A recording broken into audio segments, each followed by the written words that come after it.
Get out! You don't belong here. Sergeant Rick Murphy's hand slams against Maya Williams's shoulder, sending the impeccably dressed black woman stumbling backward into the marble wall of Millbrook Police Station. Her leather briefcase crashes to the floor, spilling official documents across the lobby as morning commuters freeze to watch the confrontation unfold. Maya straightens her blazer, her calm composure a stark contrast to Murphy's aggressive stance. The 15-year veteran puffs out his chest, his badge glinting under the harsh fluorescent lights as he looms over her. "I asked you a simple question," Maya says quietly, her voice steady despite the humiliation. "Where is the chief's office?" Officer Jake Harrison steps forward, phone already recording. "This is gonna be good," he mutters with a cruel grin. "If you're watching this, please subscribe and let me know where you are watching from. What happens next will change everything these officers think they know about power." The main lobby of Millbrook Police Station buzzes with Monday morning activity. Officers clutch coffee cups, civilians wait in plastic chairs, and the smell of burnt coffee mingles with industrial disinfectant. Maya Williams stands near the information desk, her presence commanding despite the chaos around her. Murphy circles her like a predator, his boots echoing against the polished floor. "I'm the one with authority here, lady. You better understand that real quick." Maya retrieves her scattered papers with measured movements. "I understand perfectly, Sergeant. I'm here for a scheduled appointment with the chief's office." "Appointment?" Murphy's laugh is harsh. "Chief retired last Friday. There's nobody to see." He snatches Maya's ID card from her hand before she can protest. "This looks fake as hell. Who are you really?" The morning shift begins to gather. Officer Lisa Brown pauses mid-stride, her radio crackling with dispatch calls. Detective James Wilson emerges from the elevator, his weathered face creasing with confusion at the scene unfolding below. Murphy holds Maya's ID up to the light, squinting dramatically. "Maya Williams, police captain, right." He waves the card at Harrison. "Jake, you ever seen an ID this phony?" Harrison peers over Murphy's shoulder, his smirk widening. "Looks like someone's been playing too much Grand Theft Auto, Sarge." Maya's fingers drum once against her thigh, the only sign of her growing frustration. She glances toward the security camera mounted above the front desk, her lips curving into the faintest smile. Someone watching the footage later might wonder what she found amusing about this moment. "Gentlemen, I believe there's been a misunderstanding," Maya says, her voice carrying the authority of someone accustomed to being heard. "If you'd simply call upstairs—" "Call upstairs?" Murphy stuffs her ID into his shirt pocket. "Lady, you just tried to impersonate a police officer. That's a felony in this state." The lobby grows quieter as more personnel stop to watch. Officer Sarah Davis descends the staircase, her rookie badge still shiny and new. She hesitates on the bottom step, something in Maya's bearing triggering her instincts. Wilson approaches slowly, his detective's mind processing the scene. 26 years on the force have taught him to read people, and something about this woman doesn't fit Murphy's narrative. "Sarge," Wilson begins carefully, "maybe we should—" "Stay out of this, Wilson," Murphy snaps. "This is my collar." Maya straightens to her full height, meeting Murphy's glare without flinching. "Sergeant Murphy, I suggest you think very carefully about your next move." "Is that a threat?" Murphy's voice rises, drawing more attention. "Jake, I think we need to call the real police down here." Harrison pulls out his phone, already dialing. "On it, boss." The irony hangs thick in the air calling police to a police station to arrest someone claiming to be police. Several officers exchange glances, the absurdity not lost on them. Brown steps closer, her patrol experience kicking in. Something feels wrong about this entire situation. The woman's clothes are expensive, her posture confident. Most people attempting to impersonate officers don't carry themselves with such natural authority. Maya watches the growing crowd with calculating eyes, each face, Each reaction, she's cataloging everything. When her gaze settles on the security camera again, that mysterious smile returns. "Fake ID, possible impersonation charges," Murphy announces to his audience. "This is exactly why we need better security protocols around here." "You know what I think?" Harrison adds, emboldened by the attention. "I think someone's been watching too many cop shows. Probably thinks she can waltz in here and play dress-up." Davis winces at the crude comment. Wilson's frown deepens. Even some of the civilians in the waiting area shift uncomfortably in their seats. Maya's phone begins to vibrate in her pocket. The caller ID would be visible if anyone looked closely enough. Mayor Johnson. But Murphy's too caught up in his performance to notice. He's feeding off the crowd now, his chest puffed with authority. This is his domain, his rules. "Here's how this works," Murphy declares, pointing a thick finger at Maya. "You're going to sit in that chair, keep your mouth shut, and wait for backup to sort this mess out." The morning sun streams through the lobby's tall windows, casting long shadows across the scene. Somewhere in the building above, phones are ringing. Meetings are being postponed. People are wondering where their new boss might be. Maya glances at her watch, 8:47 a.m. She has 13 minutes before her official introduction to the department. "Sergeant Murphy?" she says one final time, her voice carrying a weight that makes several officers pause. "I strongly advise you to reconsider your position." Murphy's response comes swift and decisive. He reaches for his handcuffs, the metal gleaming under the fluorescent lights. "The only position you need to worry about is face down on this floor." The metallic click of handcuffs echoes through the lobby like a gunshot. Murphy advances on Maya, the steel restraints gleaming in his meaty fist. "Turn around," he barks. "Hands behind your back." Maya doesn't move. Her stillness is unnerving, not the frozen panic of a cornered suspect, but the calm of someone who holds cards no one else can see. "I think there's been a misunderstanding here," Maya says, her voice level despite the escalating situation. "No misunderstanding." Murphy grabs her wrist, his grip tight enough to leave marks. "You're under arrest for impersonating a police officer." Officer Sarah Davis steps forward, her rookie instincts warring with chain of command. "Sarge, maybe we should call Lieutenant Torres first. Verify procedures." Murphy whips around. "Did I ask for your opinion, Davis? Get back to your patrol route." Sarah's face flushes, but she holds her ground. Something about Maya's composure, her expensive suit, the way she carries herself, it doesn't add up to a simple impersonation case. Detective Wilson moves closer, his weathered hands resting on his belt. "Rick, let's slow this down. Something feels off." "The only thing that feels off," Harrison interjects, pulling out his phone to record, "is this wannabe cop thinking she can fool us." He angles the camera toward Maya. "This is going straight to our department blog." Evidence of attempted infiltration. Maya's eyes find the camera lens. For just a moment, her mask slips, revealing something Harrison's too stupid to recognize: pity. The handcuffs snap around Maya's right wrist with a sharp click. 23 years old, fresh out of the academy. Maya Williams stands in the parking lot of the Detroit 9th Precinct, rain soaking through her new uniform.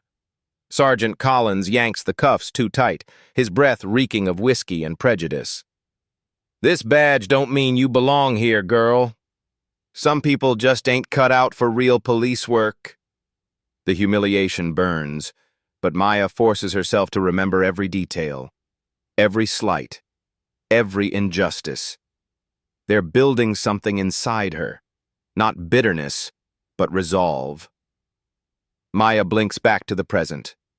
Murphy fumbles with the second cuff, his hands shaking with adrenaline and authority. She could resist. She could reveal everything right now. But 20 years of careful planning has taught her patience.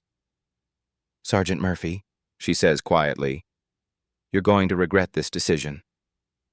"Yeah?" Murphy's face is inches from hers now. "Is that some kind of threat? You threatening a police officer?" The lobby has become a theater. More officers drift down from upper floors, drawn by the commotion. Civilians crane their necks from the waiting area. Someone's mother clutches her purse tighter. A teenager films discreetly with his phone. Maya's own phone buzzes insistently in her jacket pocket. The vibration is strong enough for Murphy to notice. "Hand over the phone," he demands. "I'd rather keep it," Maya replies. Murphy reaches into her jacket pocket himself, his movements rough and invasive. Maya's jaw tightens, the first crack in her composure. When he pulls out the device, the screen lights up with an incoming call. Mayor Johnson. Murphy stares at the display, confusion flickering across his features. Then he laughs. "Mayor Johnson? Right. What did you do, program fake names into your contacts?" He declines the call and shoves the phone back into Maya's pocket. Wilson steps closer, his detective instincts fully engaged now. "Rick, that looked like a real call from City Hall. Maybe you should mind your own business," Murphy snaps. "Unless you want to explain to IA why you interfered with an arrest." The threat hangs heavy. Wilson's mouth tightens, but he backs down. 26 years on the force, only 4 until retirement. He can't afford trouble.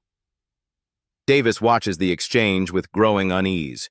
She joined the force to serve and protect, not to watch innocent people get railroaded. But she's 3 months out of the academy. Who's going to listen to her? "Second cuff's going on now," Murphy announces to his audience. "One more time turn around." Maya looks directly into Harrison's camera phone. When she speaks, her voice carries to every corner of the lobby. "For 20 years, I've worked to reach this moment. You cannot stop me." Something in her tone makes several officers pause. There's no fear there, no desperation, just certainty.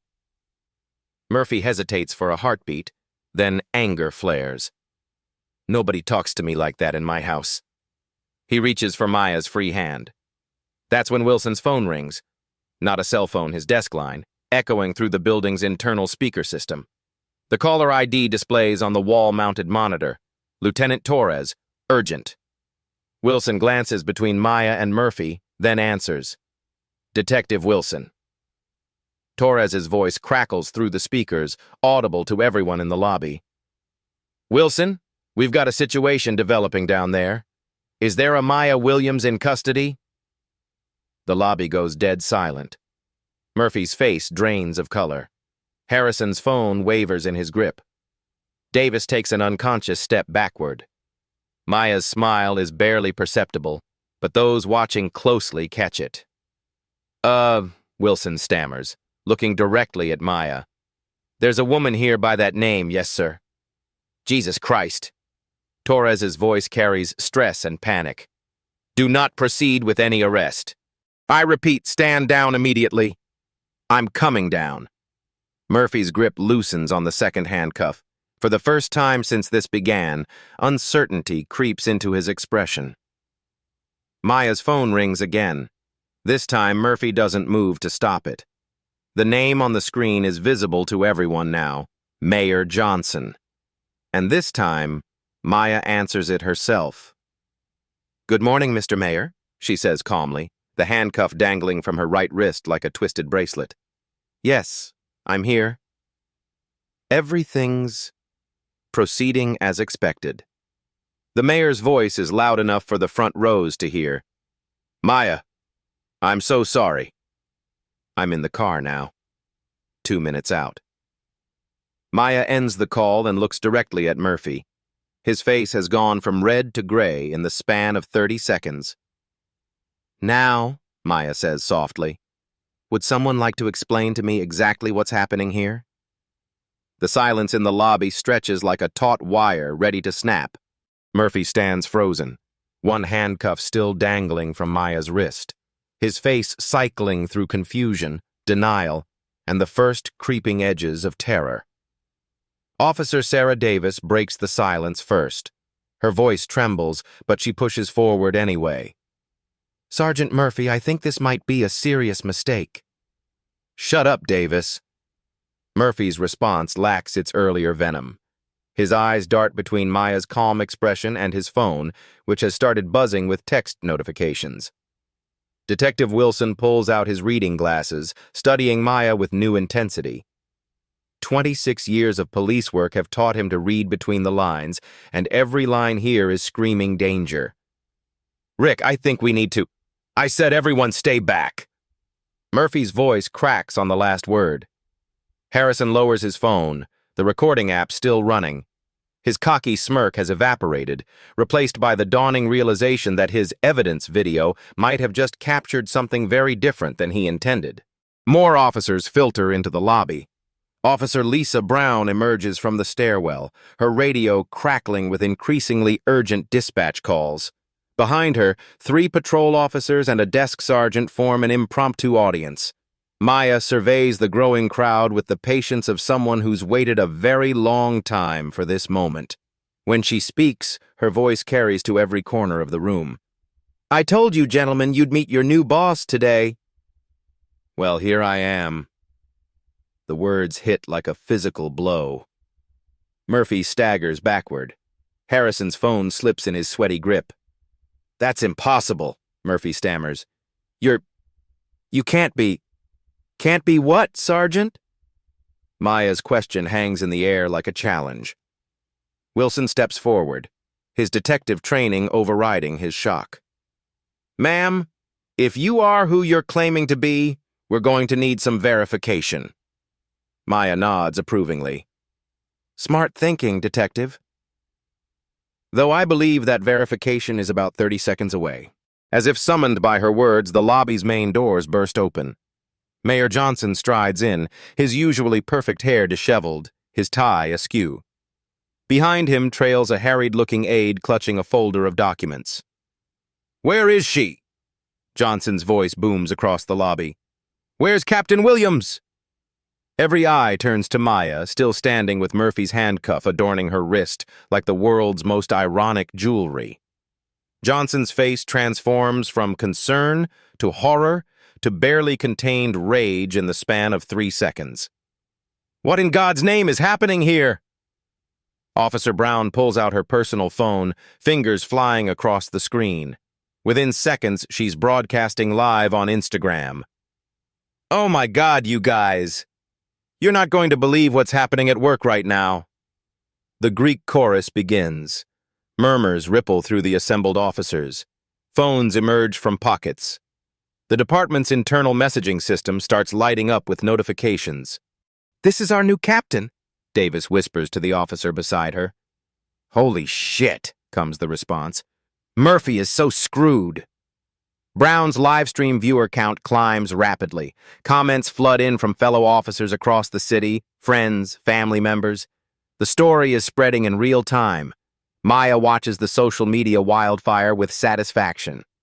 This isn't just about Murphy anymore. It's about transparency, accountability, making sure the whole world sees what happens next. "Mayor Johnson," Maya says calmly, raising her cuffed hand, "thank you for coming. As you can see, my introduction to the department has been educational." Johnson's aide scurries forward with bolt cutters borrowed from a maintenance worker. The metal snaps with a satisfying crack, and Maya rubs her wrist where the cuff left its mark. Wilson approaches cautiously. "Captain Williams, I need to ask, is this legitimate? Are you really our new commanding officer?" Maya reaches into her jacket and produces a folder Johnson's aide hands her. Official letterhead, city seals, signatures in triplicate. Effective 9 a.m. this morning, which was, she checks her watch, 7 minutes ago. The documentation passes from hand to hand. Each officer who reads it grows paler. The appointment is real. The signatures authentic. The implications devastating. Harrison stares at his phone, scrolling through the video he just recorded. Oh God, what did we do?" Brown continues her live stream commentary. "Guys, our new boss just got arrested by her own officers. This is insane. Everyone's freaking out right now." The viewer count hits 4 figures and keeps climbing. Murphy hasn't moved. He stands like a statue, his brain seemingly unable to process the complete reversal of his universe.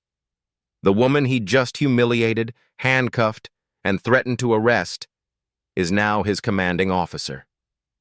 Maya steps forward, her heels clicking against the marble floor. When she speaks, her voice cuts through the chaos like a blade.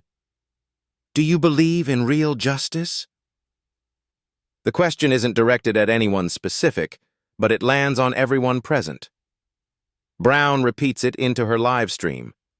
Davis nods involuntarily. Wilson straightens his shoulders. Because I do, Maya continues. I've believed in it for 20 years. Through every slight, every obstacle, every person who told me I didn't belong. And today we're going to see what real justice looks like. The lobby has become an amphitheater. Officers line the balconies above, peering down at the scene. Civilians in the waiting area crane their necks. Brown's live stream has been shared dozens of times, the viewer count now approaching 5,000.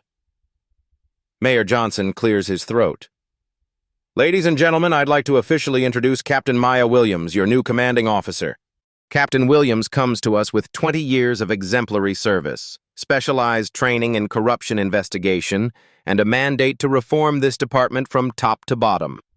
The word corruption sends a visible shudder through the assembled officers. Several exchange nervous glances. Murphy's face goes from gray to green. Maya steps into the center of the lobby, owning the space completely. Thank you, Mr. Mayor. I'd like to begin my tenure by addressing what just occurred here. She turns to face Murphy directly. Sergeant Murphy, in the span of 15 minutes, you have physically assaulted a superior officer, falsely arrested a command staff member, and demonstrated conduct unbecoming an officer of the law. Murphy opens his mouth, but no words come out. But that's just the beginning, Maya continues, her voice gaining strength, because this isn't about one incident. This is about a pattern of behavior that ends today. Brown's live stream chat explodes with comments. Viewers are sharing the stream across platforms. Local news outlets start reaching out. The story is going viral in real time. Wilson steps forward. Captain, what do you need from us? It's the first time anyone has addressed her by her proper rank. The acknowledgement ripples through the crowd. Maya smiles, the first genuine smile she's shown all morning. Detective Wilson, I need you to help me understand exactly what kind of department I've inherited. Starting with how many other officers were willing to stand by and watch what just happened. The question hangs in the air like smoke. Officers shift uncomfortably. Some stare at their shoes. Others look directly at Maya, ready to answer for their actions or inactions. Harrison's phone continues recording. Brown's live stream viewer count passes 10,000. Mayor Johnson's aide frantically takes notes. And in the center of it all, Maya Williams stands like the eye of a hurricane, calm, centered, and absolutely in control. The real reckoning is about to begin. Mayor Johnson steps into the center of the lobby, his voice carrying the weight of official authority. Ladies and gentlemen, I came here this morning to personally introduce your new commanding officer. The crowd shifts, tension crackling through the air like electricity before a storm. Murphy stands frozen, sweat beading on his forehead despite the air conditioning. Captain Maya Williams brings 2 decades of distinguished service to Millbrook PD, Johnson continues, his eyes scanning the assembled officers. She's investigated corruption in 3 major departments, implemented community policing initiatives that reduced complaints by 60%, and holds advanced degrees in criminal justice and public administration. Harrison's phone trembles in his grip. The recording he thought would showcase his authority now feels like evidence at his own trial. Maya steps forward, her presence commanding absolute attention. When she speaks, her voice carries the quiet power of someone who no longer needs to prove anything to anyone. From this moment forward, the first thing I'm doing is cleaning house of anyone unworthy of wearing this badge. The words land like hammer blows. Murphy's knees buckle slightly. Several officers in the back row exchange panicked glances. Maya reaches into her jacket and produces a leather folder bearing the official seal of the Millbrook Police Department. Sergeant Murphy, Officer Harrison, step forward. Neither man moves initially. Murphy seems paralyzed by the magnitude of his miscalculation. Harrison looks like he's considering making a run for the exit. "Now," Maya adds, and the steel in her voice makes both men snap to attention. They approach like condemned prisoners walking to the gallows. The crowd parts to give them a clear path, as if their disgrace might be contagious. Officer Brown's live stream chat explodes with activity. Viewers from across the city tune in as word spreads. Local news producers scramble to get crews on scene. "Sergeant Murphy?" Maya begins, opening the folder to reveal official disciplinary paperwork already prepared. "In my 20 years of law enforcement, I've encountered many examples of officer misconduct, but rarely have I witnessed such a comprehensive display of unprofessional behavior in such a short time frame." Murphy tries to speak. "Captain, You physically assaulted a superior officer," Maya continues, her voice cutting through his attempted explanation. "You falsely detained a command staff member. You demonstrated clear bias and prejudice. And you did all of this in front of witnesses and recording devices." She turns to Harrison. "Officer Harrison, you aided and abetted every action Sergeant Murphy took. You recorded what you believed to be the humiliation of an innocent citizen. You participated in conduct that brings shame to this department and this profession." Harrison's face crumbles. "We didn't know." "You didn't know because you didn't bother to verify." Maya cuts him off. "You made assumptions based on prejudice and acted on those assumptions with authority you've proven unworthy to wield." Detective Wilson steps closer, his weathered face grim but respectful. "What are your orders, Captain?" Maya nods approvingly at Wilson's professionalism. "Detective, as my first official act as commanding officer, I'm terminating the employment of Sergeant Murphy and Officer Harrison, effective immediately." Gasps echo through the lobby. Brown's live stream viewers spike past 15,000. Murphy staggers as if physically struck. "You can't," Murphy starts. "I can and I am," Maya interrupts. "Badge and service weapon. Now." The ritual of disgrace unfolds with brutal efficiency. Murphy's hands shake as he unpins the badge he's worn for 15 years. The metal seems heavier than usual as he places it in Maya's outstretched palm. "Service weapon," Maya repeats. Murphy's holster feels like it weighs 100 pounds. He draws his sidearm with careful precision, presenting it grip first as department protocol requires. The weapon that once symbolized his authority now marks his downfall. Harrison follows suit, his rookie cockiness completely evaporated. His badge is newer, shinier, representing hopes and ambitions that just died in spectacular fashion. "This badge represents the trust of the community," Maya says, holding up Murphy's star for everyone to see. "You betrayed that trust.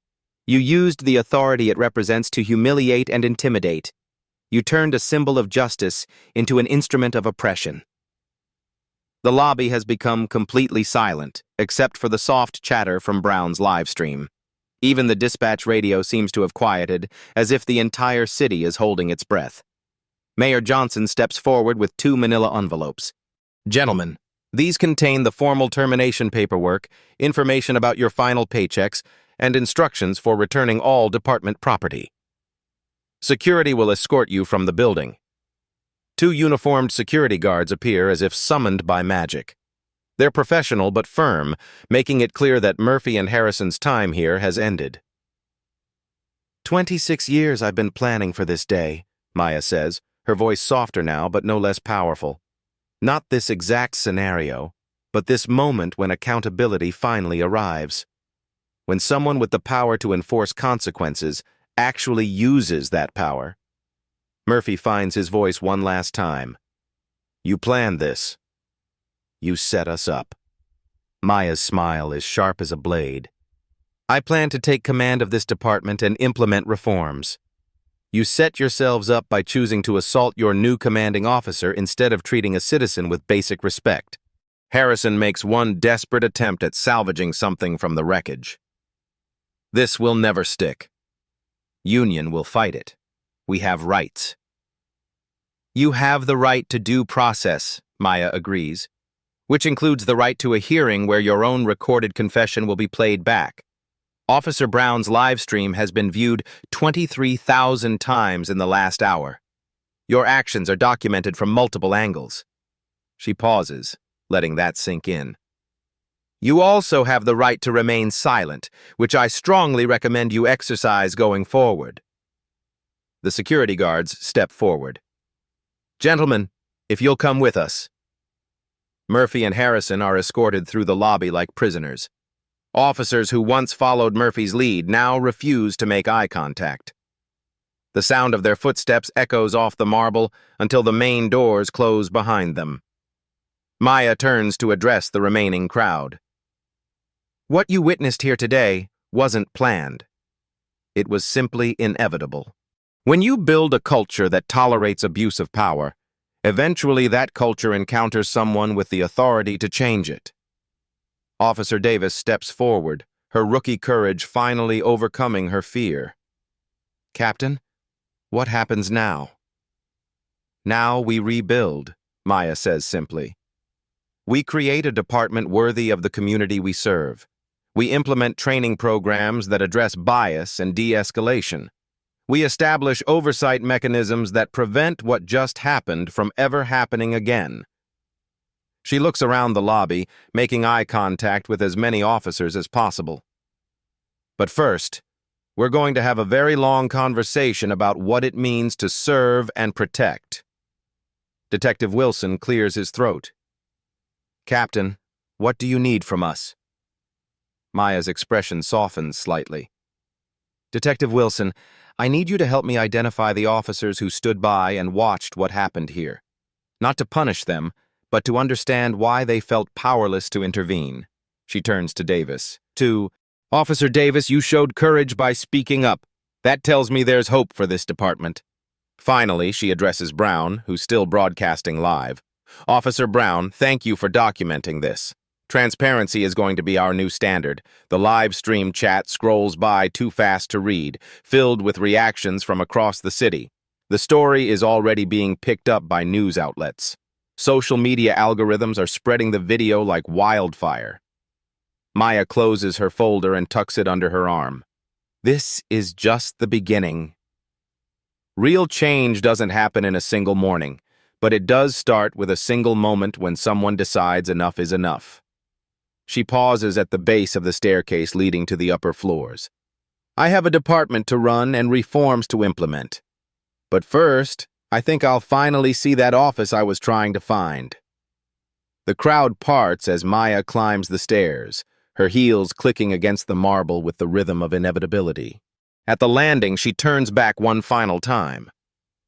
Welcome to the new Millbrook Police Department. We're going to do better. The lobby erupts into controlled chaos the moment Maya disappears up the staircase. Officer Brown's live stream viewer count has exploded past 30,000, with local news stations frantically trying to contact her for exclusive footage rights. Detective Wilson takes charge of the crowd with practiced authority. All right, everyone back to your assignments. We still have a city to protect, but nobody moves. The magnitude of what just transpired hangs over the department like a storm cloud. 15 years of Murphy's reign ended in 15 minutes. Mayor Johnson approaches the remaining officers, his aide frantically scribbling notes. Ladies and gentlemen, what you witnessed today represents a new chapter for this department. Captain Williams has my full support and the authority to implement whatever changes she deems necessary. Officer Davis raises her hand tentatively. Sir, what about the Union? They're going to go ballistic over this. Johnson's expression hardens. The Union will find that Captain Williams followed every protocol to the letter. The terminations were justified, documented, and legally sound. Anyone who wants to challenge them can explain to a judge why they think officers should be allowed to assault their commanding officers. Brown ends her live stream but immediately starts fielding calls from news producers. Channel 7 wants an exclusive, she tells Wilson. Fox 19 is offering money for the footage. Wilson shakes his head. All media requests go through Captain Williams now. This isn't about 15 minutes of fame, it's about fixing a broken system. 20 minutes later, Maya returns to the lobby carrying a stack of official documents. She's changed into her formal dress uniform, complete with captain's bars and commendation ribbons. The transformation is striking. This is no longer the woman Murphy thought he could intimidate. "Gather around," Maya calls out, her voice carrying easily through the space. "What I'm about to read is public record, so Officer Brown, feel free to resume your broadcast." Brown's hands tremble as she restarts the live stream. The viewer count immediately spikes as word spreads that the new captain is making an official statement. Maya unfolds the first document. "By the authority vested in me as commanding officer of the Millbrook Police Department, I hereby establish the following immediate reforms." The lobby falls silent, except for the soft sound of Brown's phone recording. First, effective immediately, this department will operate a 24/7 civilian complaint hotline staffed by investigators independent of this chain of command. Officer Davis, you're being promoted to detective and will oversee this unit.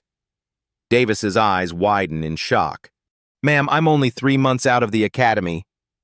"You're 3 months out of the academy with the courage to speak truth to power," Maya interrupts. "That makes you more qualified than officers with 30 years who stayed silent today." She turns to the second page. "Second, every officer in this department will undergo mandatory bias training and de-escalation certification within 60 days. Failure to complete this training will result in suspension without pay." Murmurs ripple through the crowd. Several veteran officers exchange worried glances. "Third, every patrol officer will be equipped with body cameras that activate automatically during any citizen interaction. Tampering with or failing to activate these devices will be grounds for immediate termination." Wilson steps forward. "Captain, the budget implications alone have been approved by the mayor's office," Maya finishes. "The city has allocated emergency funds for these reforms. Public safety is not negotiable." Mayor Johnson nods his confirmation. "The city council voted unanimously this morning. Captain Williams has whatever resources she needs." Maya moves to the third document. The paper rustles in the sudden silence. "Now we address what happened here today. Sergeant Murphy and Officer Harrison were terminated for cause. Their personnel files will be flagged to prevent employment at any other law enforcement agency." She looks around the room, making eye contact with each officer. But they were not the only ones who failed today. Every officer who stood by and watched an assault occur without intervention must examine their conscience and their commitment to this profession. Officer Brown's chat explodes with comments as viewers react to the unfolding drama. The story has spread to Twitter, Facebook, and TikTok, with hashtag #MillbrookPD trending locally. "However," Maya continues, "I believe in redemption. Detective Wilson, you showed integrity by questioning the situation. You're hereby promoted to Assistant Chief, effective immediately." Wilson's weathered face reflects surprise and gratitude. "Thank you, Captain. I won't let you down." Officer Brown, your decision to document today's events showed commitment to transparency. You're now our department's social media liaison. Use that platform responsibly. Brown nearly drops her phone. The promotion comes with a significant pay raise and the responsibility of managing the department's public image. Maya unfolds a longer document. "I want to share something with you. A story that might help you understand why today was inevitable." She pauses, gathering her thoughts. 23 years ago, I was a rookie officer in Detroit. My training sergeant cuffed me in a parking lot because he didn't think I belonged in uniform. He told me some people just aren't cut out for real police work. The lobby grows even quieter. Several officers shift uncomfortably. That humiliation could have broken me. Instead, it forged me. Every slight, every obstacle, every person who told me I didn't belong. They all led to this moment, not for revenge, but for reform. She looks directly at the live stream camera. The Millbrook Police Department was broken. Not just Murphy and Harrison, but a culture that enabled them. A system that protected bullies and punished conscience. Davis wipes away a tear. Wilson straightens his shoulders with new purpose. Over the next 6 months, we're going to rebuild that culture, Maya announces. We're going to implement community policing initiatives that actually serve the community. We're going to establish trust through transparency. We're going to prove that police work can be both effective and ethical. She folds the documents and faces the crowd directly. This is your opportunity to be part of that transformation. To prove that good officers outnumber bad ones. To show that when leadership changes, everything can change. Officer Davis raises her hand. Captain, what if some officers don't want to change? Maya's smile is understanding but firm. Then they're welcome to find employment elsewhere. This department will no longer tolerate officers who see the badge as a license to intimidate rather than a responsibility to serve. Brown's live stream has reached 50,000 viewers. Local news trucks are arriving in the parking lot. The story is spreading beyond the city, picked up by regional and national outlets. One final announcement, Maya says, producing the last document. Within 30 days, this department will host a public forum where citizens can voice concerns and suggestions. We will listen, we will act, and we will be held accountable. Mayor Johnson steps forward.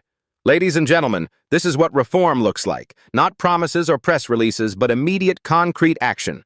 Maya checks her watch. It's 10:47 a.m. In the span of 2 hours, we've terminated corrupt officers, promoted ethical ones, and established systems to prevent future abuse. This is just Tuesday morning. She pauses, letting that sink in. Imagine what we can accomplish by Friday. The crowd begins to disperse, officers heading back to their duties with new purpose or new anxiety, depending on their conscience. Davis approaches Maya with obvious nervousness. Captain, about the promotion, I don't know if I'm ready. Maya's expression softens. 3 hours ago, you were the only officer brave enough to speak up. That's not rookie behavior, Detective Davis. That's leadership. Wilson joins them, his new assistant chief insignia still feeling foreign. What's our first priority, Captain? Maya looks around the lobby, now returning to normal activity. Trust, James. We're going to earn back the community's trust one interaction at a time. Brown ends her live stream but keeps her phone ready.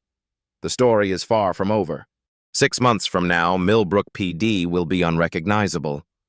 But it all started here, in this lobby, with one woman who refused to be intimidated and a system finally held accountable.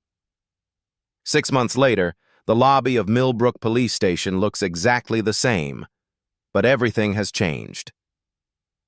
Officer now Detective Sarah Davis sits behind a glass-walled office marked Civilian Oversight Unit, reviewing complaint files that tell a remarkable story. Where the department once averaged 47 complaints per month, they now receive fewer than 8. More importantly, every single complaint receives a thorough investigation within 48 hours. Detective Davis, a young woman approaches her desk. I wanted to thank you. When I called the hotline about Officer Martinez, I never expected anyone to actually listen. Sarah looks up from her paperwork, her new detective shield catching the morning light. That's why we're here, Mrs. Rodriguez. How did the mediation session go? Better than I hoped. Officer Martinez apologized personally and agreed to additional community service hours. 6 months ago, I never would have reported anything. Sarah nods, making a note in the case file. That's exactly what Captain Williams hoped would happen. Trust works both ways. Across the lobby, Assistant Chief Wilson reviews the monthly statistics with something approaching amazement. Crime rates down 18%. Officer complaints down 84%. Community trust surveys showing unprecedented approval ratings. But the real measure of success isn't in the numbers. It's in the small moments. Like Officer Brown using her social media platform to highlight positive police interactions instead of just documenting misconduct. Her weekly Millbrook PD Community Highlights videos regularly hit six-figure view counts, showing officers mentoring kids, helping elderly residents, and building genuine relationships with the neighborhoods they patrol. Like the teenage basketball league Captain Williams started, where officers coach alongside community members every Saturday morning. The same parking lot where Murphy once terrorized citizens now echoes with laughter and the sound of sneakers on asphalt. Like the fact that recruitment applications have tripled, with candidates specifically citing Millbrook PD's reputation for ethical leadership and community engagement. Detective Wilson walks the beat differently now, 27 years on the force, and he's finally working for a department he's proud to represent. The weight of his new assistant chief insignia reminds him daily that leadership means accountability. "Chief Wilson," a voice calls from behind him. He turns to see Captain Williams emerging from a community center, accompanied by a group of local teenagers participating in the department's new mentorship program. "How'd the session go, Captain?" Maya's smile is genuine, relaxed in a way that would have been impossible 6 months ago. These kids are brilliant. We're launching 3 new initiatives based on their suggestions. Sometimes the best police reforms come from the people we're supposed to be protecting. She gestures toward the community center. Maria Rodriguez wants to study criminal justice now. Says she wants to be a detective like Sarah. And Marcus Johnson, remember him from the viral video? He's starting a nonprofit to train citizens on their rights during police encounters. Wilson shakes his head in wonder. 6 months ago, this neighborhood wouldn't even make eye contact with us. Fear doesn't build communities, James. Trust does. They walk back toward the station, passing the memorial wall Maya installed during her 2nd week.